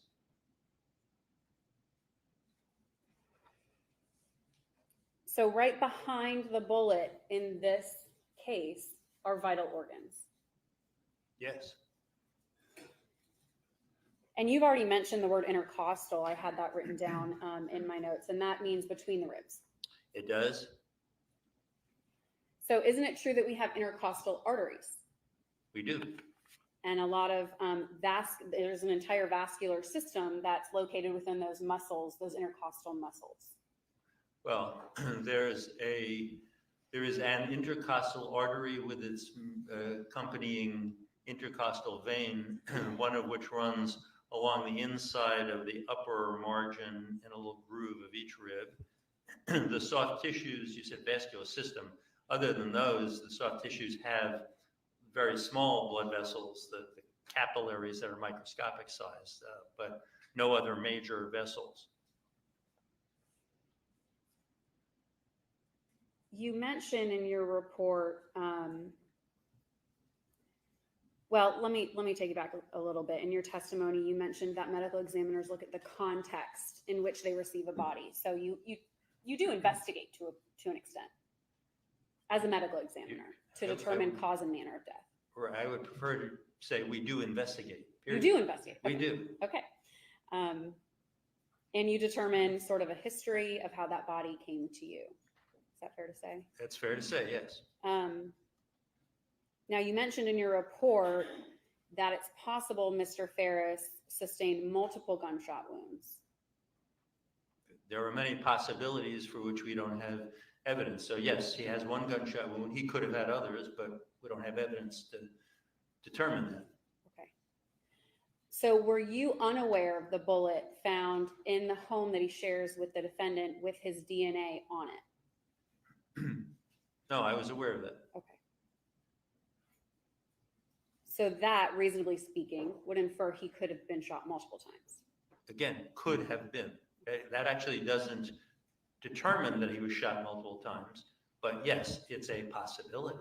Sure. So his soft tissue on a spent bullet, you're saying it's your testimony that that doesn't mean he was shot with that bullet? Well, his DNA doesn't mean. His DNA could mean that his blood was on that bullet, that he touched that bullet, that that bullet went through a part of his body. There's many possibilities. But again, we don't know if he was shot more than 2 or 3 or 4 times? That's exactly the point. We don't know. Nobody knows. How many total people would you say you've examined on your table before, physically examined? Well, I'm over 3,000 autopsies, probably at least another 500 external exams. In terms of exams that I have personally done, I mean, that's the best estimate I can give you. I mean, I've seen thousands of other bodies on the autopsy table that I've either been asked to take a look at or consulted or supervised, but my own personal cases were in the 3,000, 3,500 range. Mr. Ray mentioned this case where a woman was found in the woods, I believe. She's found in a wooded area in a large urban park. And you mentioned that that was a unique location that she may have not traveled to herself. It's not a place where people normally would go, not her or pretty much anybody. Would you say putting yourself in a burn pile then is a normal place you would go? No, I mean, it's a possibility, not typical, no.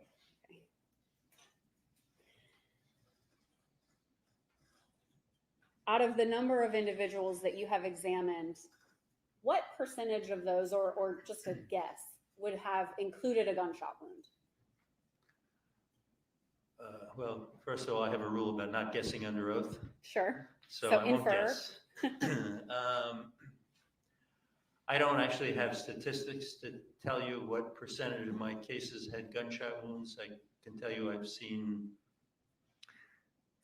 at the barest minimum, hundreds of gunshot wound deaths that I personally autopsied. And in those cases, some of them may have been suicides. Yes. But out of the ones that weren't, it's fair to say that those other individuals that had gunshot wounds that weren't from a suicide didn't survive. Anybody who gets to the autopsy table did not survive by definition. That's exactly right. First Okay. thing they teach you in medical examiner schools, don't do autopsies on live people. Right.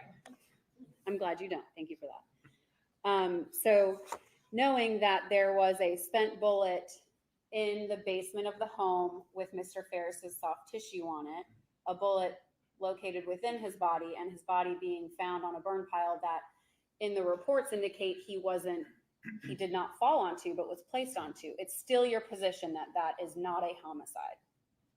It's my position that the absence of definitive evidence means that an undetermined manner of death is appropriate. To be frank, yes, you have enough circumstances that you've outlined there that somebody could readily defend a conclusion that the manner of death should be homicide. I think we're missing a few pieces of information that I'd much rather have, but I'm not going to testify to you that calling this a homicide is completely illogical or wrong. Thank you. That's all I have. But you would still stand by that, based on the information that you've seen, that it's undetermined. I would much prefer, if I were offering an opinion, if I am offering an opinion, that's my opinion. Undetermined is better. All right. And just a couple brief follow-up ones. And I just let's just assume that Dr. Gooding's opinion that it is a front to back shot and it is a sternal rib end. Tell me where, to the best of your knowledge, where you think on the left side of the body that projectile is on those ribs. And if you look at the photo there, and just kind of guide me. Right around, you've got the cursor, which is showing as a hand. Yes. And leave it right there. You now have that cursor overlying inside the bracket that Dr. Gooding put there, and those sternal ends of those ribs are the front, slightly to the left part of the body. And that is the general area where the tissue fragment with the bullet was found, represents. And so where you've got the hand cursor is for broad approximation about where that bullet was. So if you're shot straight on and the bullet lodges in between two ribs right there, what kind of trauma are you expecting to see? I'm expecting to see an entrance wound in the skin surface. I'm expecting to see some damage to the underlying tissues, including those muscles, and I'm expecting to see some bleeding associated with that. And that's probably it. There could be some bruising on the underlying lung, meaning that the impact of the bullet can cause bruising in deeper tissue where the bullet didn't hit, but that's about it. It wouldn't cause death, in your opinion. If you've asked me to assume it was indeed, as Dr. Gooding opined, the front to back shot that Correct. ended up in that chest wall in the front, then yes, much more likely than not, it would not cause death. In fact, then in cross-examination, the issue of intercostal arteries was brought up. The intercostal arteries are fairly small, and they arise from your aorta in the back, near the backbone area, and then follow each rib around. Intercostal artery bleeding from the part of the artery in the front is likely to be quite limited. On rare occasions, and I've seen this maybe once or twice in 40 years, an intercostal artery in the back where it's bigger can actually cause fatal bleeding, but that's extremely rare. So I would expect localized hemorrhage in the front, but not fatal bleeding and not fatal injury. No further questions, Judge. Nothing else, Judge. All right, sir. Thank you. You can step down. Thank you, Your Honor.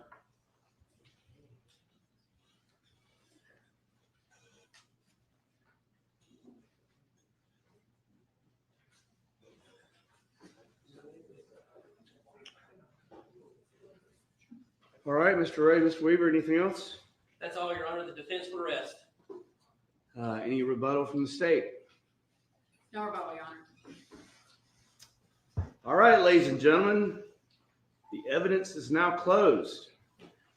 I'm going to take this time to remind you once again, we are at a critical stage in the proceedings. The evidence is closed. You're not to look up anything about the case, talk to anyone about the case, and I'm going to give you some more instructions when I dismiss you in just a couple of minutes. Once again, we're revising the schedule. I had promised the attorneys that I would give them a full day to prepare their closing arguments, which I anticipate is going to take about 2 hours for each side. They're going to give you most of them are going to do a PowerPoint presentation of some sort, and to get their slides together for that. They have agreed, based upon our discussions after I dismissed you yesterday, that if we broke by about 10:30 this morning, which we are going to do, that they could take the rest of today to prepare their closing statements, and that we would be able to do closing statements tomorrow. So everything I told you yesterday has been updated, and you can't go off to work or whatever you want to do tomorrow. We're going to do closing statements and jury charge, and then y'all will begin deliberations. Before we do that, I'm going to take a minute of personal privilege. The attorneys in this case have done a remarkable job presenting this case to you in a timely fashion. This case could easily have gone on for another week or two. And each time I announced my anticipated timeline, they worked to parse it down further, maybe based upon y'all's reaction to my proposed timeline. There easily could have been several more days of crime lab testimony, which they agreed to stipulate to the reports, to have one witness testify to things that witness didn't necessarily test, but knew enough about to present the information to you. They stipulated to the admission of a lot of the evidence in the reports. They didn't make unnecessary objections. And although we still sit you out numerous times, it could have been a lot more. Each of these attorneys has tried a jury trial in front of me or more. They've handled many more cases in front of me and appeared in front of me dozens of times, and each of them are outstanding lawyers. The Friday first week of trial, I don't know if you knew what we were doing after we broke, but we went next door to Judge Baker's courtroom because my courtroom is a disaster. and we swore in a new lawyer, and they're going to take photographs, and so we didn't want all this stuff in front of them. And so I asked each of the attorneys to come next door and participate in the ceremony with me. And as part of that ceremony, I had them each read a section of what's called the Lawyer's Creed, which is a set of aspirational guiding principles that lawyers should follow as members of the bar and of our profession, and they should treat opposing counsel with respect and courtesy and to act professionally. I want to commend each of you, Mr. Fogus, Ms. Frankish, Mr. Ray, Mr. Weaver, for embodying the words and spirit of those aspirational goals. The stakes in this case could not be higher. However, they did not let that pressure get to them. They've also had to try this case knowing that thousands of people are watching this case online and scrutinizing every minute of it and what each of them say and what each of them do. They didn't ask for this trial to be broadcast or for cameras to be in the courtroom. And none of us are used to being on TV and now have been made aware of our individual quirks, idiosyncrasies, and the number of times that we say or in a given day. They have done their best to ignore the media and not to play to the camera, but to present the case to you. They've treated each other and the witnesses in the court professionally and with respect. I appreciate it. I acknowledge it. I want to specifically do that in front of you, the jury. Thank you to each of you. I'm also doing this today because things might get a little heated tomorrow. Closing argument to be expected can be emotional, and I anticipate that they will continue to do their job to the best of their ability. All right. So again, thank y'all for that. Let's talk about the rest of the week. All right, we're going to do closing and charge tomorrow morning. As I said, I anticipate it's going to be lengthy.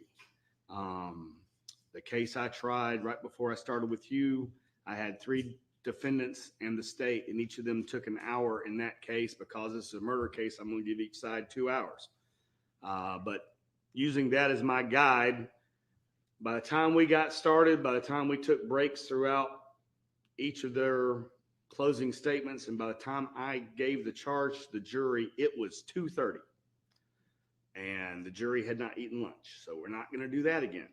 What I'm going to attempt to do tomorrow is for us to begin. The state gets the opportunity to open and conclude closing arguments.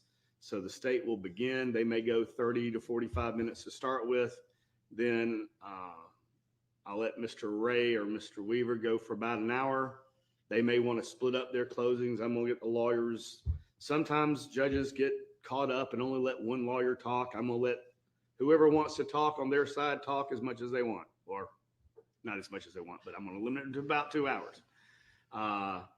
So at an appropriate time in the middle of defense's closing, we will break for 15 minutes, give you all an opportunity to stretch your legs. We'll then conclude closing statements for the defense. At that point, I'm going to attempt to do a 30-minute lunch break. We're going to order pizza in, give you all a chance to take a short break, eat something. Then the state's going to conclude closing arguments. If we need another break after their conclusion before I give you the instructions that I'm going to give you, which is going to be another 40 minutes, we'll take another break then if we need to. At that point, y'all will have the case. Now, we have to gather all the evidence and present it to you. We're going to try to do some of that today and get it somewhat organized and get y'all listed the exhibits and that kind of stuff for tomorrow. So that's something else the state and the defense are going to work on. When y'all begin deliberations, my general rule is I let the jury determine how long you're going to be here and as late as you want to stay and when you want to come back the next day. I will offer suggestions to you and try to guide you somewhat, but for the most part, I let the jury make that determination. I think I have told y'all that we have been here till 2:30 in the morning before. That was the jury's call. If y'all want to stay tomorrow night, y'all are welcome to stay. If y'all stay past 6:30, 7 o'clock, we'll order some food in for you. If y'all decide after hearing closing statements that y'all just need a break for the day, that's fine too. We will be here the rest of the week and into next week if y'all need it. We will try to break a little. I'm going to suggest on Thursday, if y'all are deliberating most of the day Thursday, that we try to get out of here a little bit early on Thursday because it's Halloween and traffic will be terrible and everyone has kids and other activities planned for the day. So again, we have Friday and we have into next week, which is what I originally told y'all I thought the case would do. Other things, just to give you an idea, when we start deliberations, the bailiffs are going to take your devices away from you and they will be put in a box and they'll be left in the hallway during your deliberations while you're here in the jury room. I will give you an opportunity before y'all start deliberations to call home and say, we're starting deliberations. And you won't hear from me again until A, we have a verdict, or B, we decide to break for the evening. And then I'll be on the way home. And then that will be the case throughout the remainder of the deliberations as long as that takes. That way there's no mischief going on with your devices. There'll be separate instructions for the alternates. Y'all may believe that you know who the alternates are, but that information that you may have gotten off the clerk's website may or may not be accurate. I will talk to the alternates tomorrow and give them a separate set of instructions. Any questions from y'all as to what your schedule is for the rest of the week? All right, y'all be here at 8:45 in the morning. We'll start closings as close to 9 o'clock as we can. There may be some things we need to get set up and make sure the equipment's working. But we'll try to get started as close to 9 as we can. And then I anticipate, like I said, it will be most of the day. We'll stand up and stretch as needed. We'll take breaks as needed. And hopefully y'all will have the case by early afternoon. All right. With that, y'all can be excused.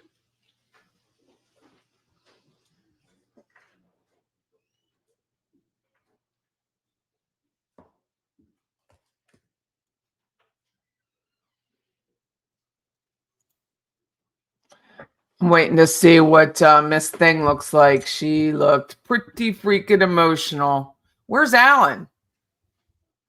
Don't you guys think of that Pamela Pumpkin thing? Where's Alan? On Facebook. Am I the only one who watches that reel every time it pops up and someone's doing jumping jacks? Pamela Pumpkin. Oh man, tomorrow's going to suck for me. I will open the chat and open the screen, but I have radio. So I'll have to watch my phone while radio and the mods will have to take over if that's okay with everybody. But I will not be able to be here. I actually have 2 radio shows tomorrow because a competitor of last week's show, he was Robert Churchill is running for Leon County judge. His competitor in the race asked to be on, so we're doing a separate show for her because campaign finance laws and blah blah blah says if you do for one you have to do for the other. So we're creating another show slot for her, which I'm more than pleased to do. I'm actually quite excited, and because I love radio. So I'll be there tomorrow afternoon, but it'll be interesting. And Bling is in bed with a cup of coffee. That is lush. That is very lush.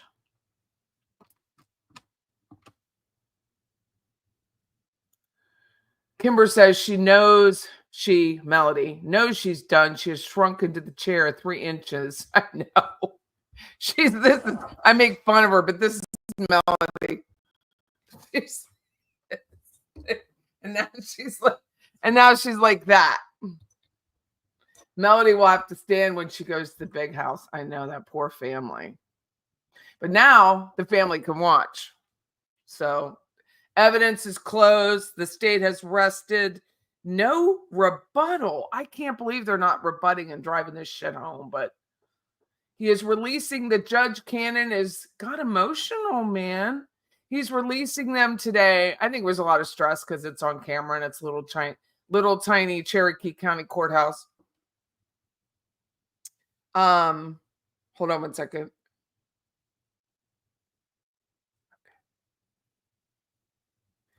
Cool beans. I'm getting my I told you all, if you're in the chat last week, Vera is my 1993 Land Cruiser, and we had to order an alternator from another part of the world because it's right side driving. That's the reason why. And so it's getting fixed tonight. I'm excited. I'm very excited. So now I can drive it because my other car got wrecked. Very good. So this is what 1080 looks like on here. I'm not sure I like it. I'm not sure I like it. So defense rests, state no rebuttal. I would always have a second look at. I would always want a second try at that jury, unless they're watching something we're not watching. No, the defense had no defense. I know. Didn't go well at all. The pathologist can't say either if Gary died from a gunshot wound or a heart attack, but the possibility is he could have been shot because a bullet was found next to his rib cage in the burn pile. What I could not go back and watch like that. I think her name is Megan, the prosecutor. Her name is Megan. Court just put the exit sign on, so they're done for the day. But Megan's like, next to the skin. She's like, have you ever seen a bullet just kind of land next to the skin? It's a great question, and it was a great way it was stated. These two people are focused on, the two people I'm focusing on, I can't say where they are, taking notes and watching intently. Both ladies and gents, good mix, females, male, younger, old, and mids. And Beach Bum was in the courtroom yesterday. She's not there today, but we have another sub, Wesley, who is in the courtroom today, and I'm sure he's leaving. He lives nearby in that beautiful area, the state of Georgia. Beautiful. Doris, he isn't. Oh, that's my comment. I don't want to come. She might want to use that good toilet paper one last time. I know. Bossy says the weirdest thing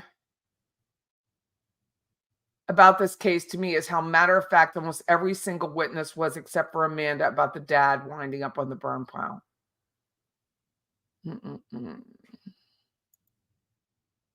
Closing tomorrow.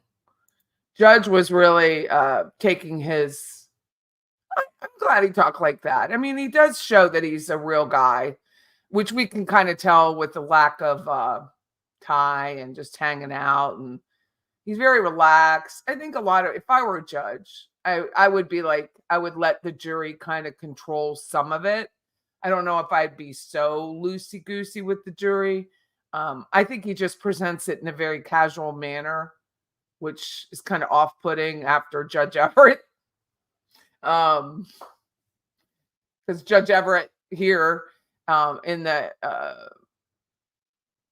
trial for Dan Markel's murder, he was much more verbally and presentation controlling. Interesting. I don't think he's retiring. I mean, maybe. I don't know. Here in Florida, what I found out when I was interviewing Robert Churchill, which I have to ask that girl too. I need her. That one, the candidate. Hold on one second. I want to ask her this question before I forget. I forgot to ask her something.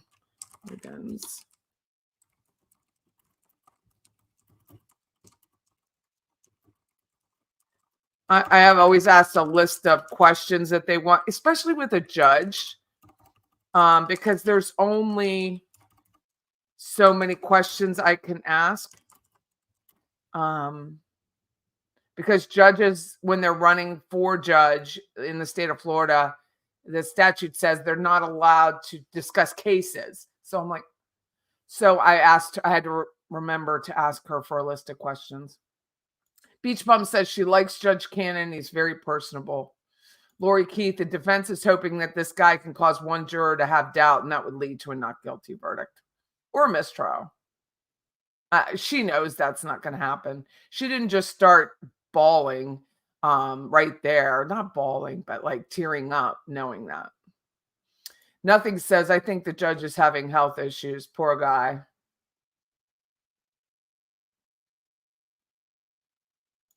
The judge was emotional, Lori. Yeah, I think so.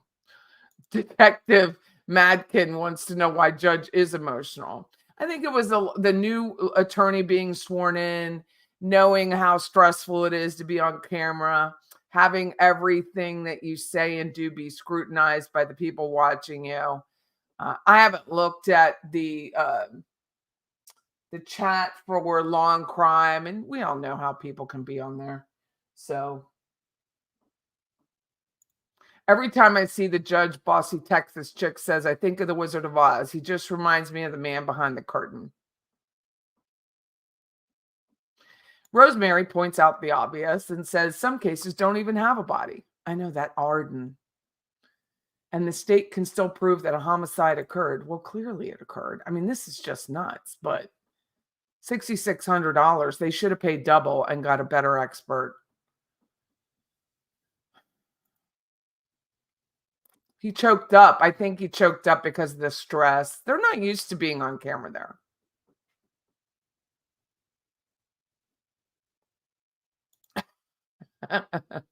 Dude has been waiting for his Academy Awards moment his entire career.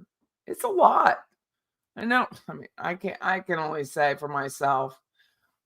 He's not putting him outside of himself personally, like I have been doing. But when you do that, and then there's like, some are gonna like you, some aren't gonna like you. It's hard. It's not the easiest thing in the world to put yourself out on camera and be scrutinized. Some people are prepared for the outcome, and some people aren't.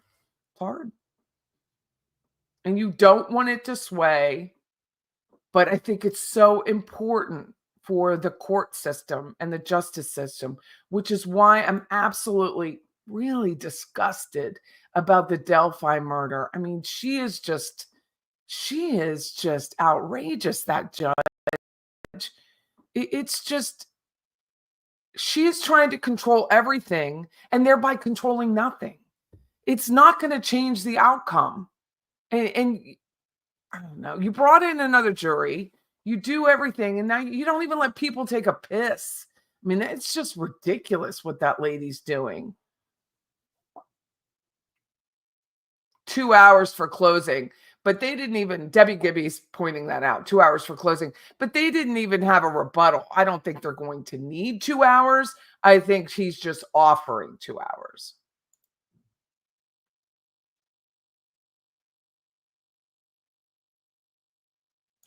Debbie's saying gunshot wound to the heart lodged in the rib. I don't know that it went to the heart, though. I mean, it could have gone to the heart. I didn't see what rib they thought it was. Did they give a number on the rib? Did anyone? I didn't hear that. Did they give a number on the rib where the bullet was found?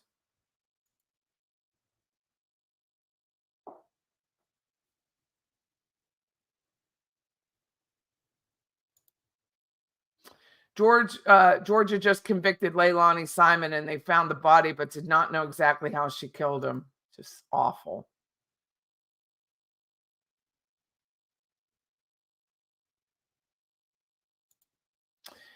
I wish the prosecutor, she may in closing, I wish the prosecutor would have pointed clear where the trail cam. Scott made that comment about where the trail cam was pointed. Scott did. It's not. Closing arguments are starting tomorrow instead of Thursday. My schedule cannot change. So I have radio tomorrow, but the chat and you just won't see my head until the afternoon. Debbie, she doesn't have an upper lip. It's gone. Christine didn't like the judge at all. Fair play. Closing starts tomorrow.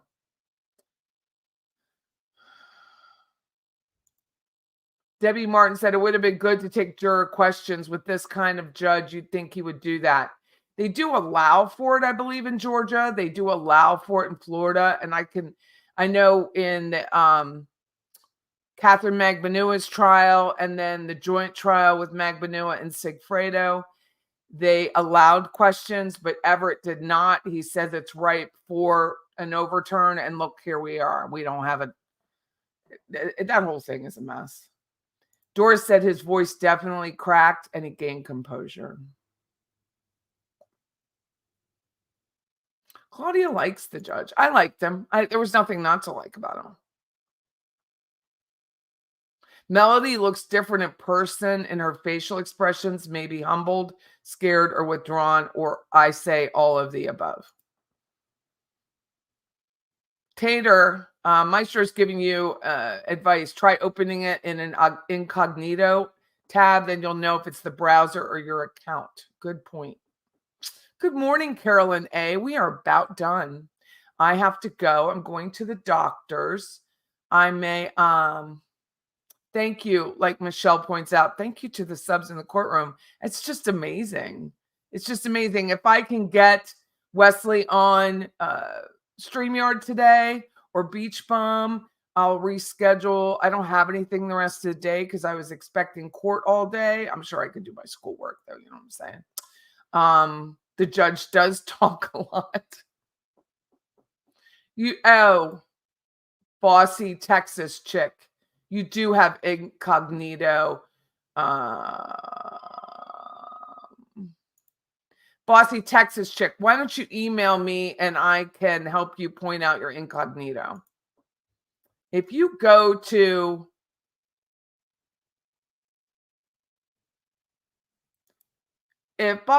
Bossy Texas chick, if you're using Google and you hit the little 3 buttons on the side, the 3 lined up dots, and it'll come up new incognito window. It's also, if you hit Control Shift N, it pops up. So Control Shift N at the top, it will pop up immediately. I would be interesting to see a screenshot of Melody at the beginning and the comparison today. She looks rough. Claudia is pointing out. Yes, thank you, Claudia.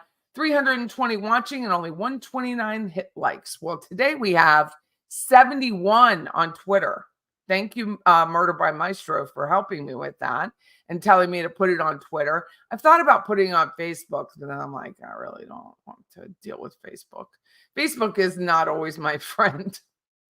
I should get over it. I really should. But Facebook to me is my job, not YouTube. And 316 on Patty's Playhouse. So that's pretty cool. The defense. Doris thinks the judge is sweet. Wesley says, I can be there in 20 minutes with no traffic.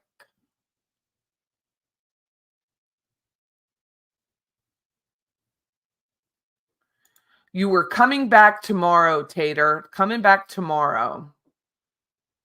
EB says she'll be in Cherokee County Thursday through Sunday. Hope the verdict is in then. That's pretty exciting. He has dismissed the jury for the day. The judge has dismissed the jury for the day. Lori Key says, damn, Melody Farris looks completely different today than she did on day one. Her confidence is gone and she is beat down. Gotta love when a murderer gets it. Is that true, Joe? Lord have mercy. Pray for all of us. Pray for all of us. Pray for Israel. Pray, pray, pray. Oh my God, Tater Bug. You see me clearer? You see all my lines? Look at me. Oh, I get better. I gotta get better makeup. I use Tarte, but I might need to have some smoothing. Just kidding. I don't believe in any of that. I'm just teasing myself. Marianne says, I run Google Chrome on the right upper side. Pull down the menu is your choice for incognito. That is accurate. Thank you for helping. Melody does look scared. She's going to have a hard life. Hey, Melissa, how are you? I have to cut and go. I'll probably come back in a little bit. And if anyone's on, I'll run another StreamYard and just do maybe pull up some things on the fly. Melody has. She's destroyed a lot of lives.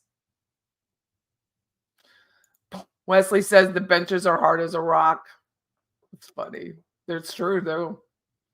They could cause hemorrhoids. Like it's very hard. The other case that came to mind is the wife who was chopped up in a wood chipper. There wasn't anything after her, and they were still able to convict the husband. Well, isn't that a fun early morning?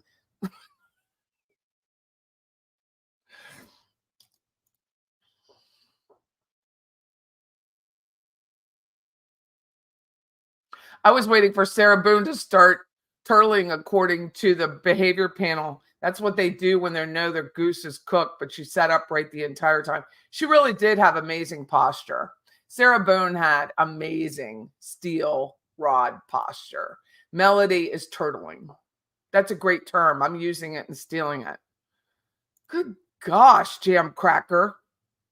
She's framed. Look at her little icon. It's so cute. Joe Jordan, I'm just sitting here chilling. He's California time, drinking your coffee and misspelling words. I like butt kiss. I think it says more than butt kiss. Taterbug says, Wesley, the benches. That is why I cannot go and watch trial. Cannot sit on a hard bench. Not even a church billow. Oh, my. Patty, it's worse than that. She better sit between her lawyers tomorrow. I don't know why she didn't. Who is Alan? Alan is the friend, David Thomas. We're putting it all together now. Testified. He was one of the witnesses. He was witness number 3 yesterday. I'll bring him back up. He was the one who had the party for Alan, who was dying of pancreatic cancer, but he's alive. And he's the one who's been sitting behind her. So I had that right. He's the one that's been hosting Melody. She could no longer stay with her daughter because of her step-granddaughter being a minor. She couldn't be around minors. So Alan is the one behind her. He wasn't there today that I saw, but he had a goatee, very thin man, and he's alive. Bless his heart. Oh, my God. Can you imagine? A Patty. I would have to get a Patty and Scott because everything I think of is myself and my business partner. So Patty and Scott bobbleheads. I might get Scott one. That's actually a great Christmas present for the man that has everything. Scott Cowart bobblehead. Patty branded pillows. That's funny. Bossy Texas chick. You see my name in a lot of faith. Well, you're about to see Hurricane Patty, so I'll give you that. She will be on Lifetime Snap too. Myself or Melody. Yeah, she got to pack gum and snacks. Well, there was a hole in the wall, Jackie King, and they don't know if she dug the bullet out of the wall, but there was a hole in the wall in the basement.